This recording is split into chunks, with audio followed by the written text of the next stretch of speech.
আমি তোমার খুব ভালোবাসি মা। তুমি ছাড়া এই পৃথিবীতে আমার যে কেউ নেই গো মা।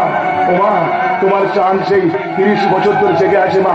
বুকের ভিতরে পরিশুদ্ধের আগুনটা দাও দাও করে চালিয়ে চলছে, আর তোমার চাঁদ জেগে আছে মা। ঘুমোতে পারিনি মা, একটি দিনও শান্তির ঘুম ঘুমোতে পারিনি।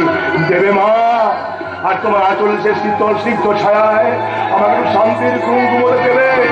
দেবে মা, একটু শান্তির ঘুম।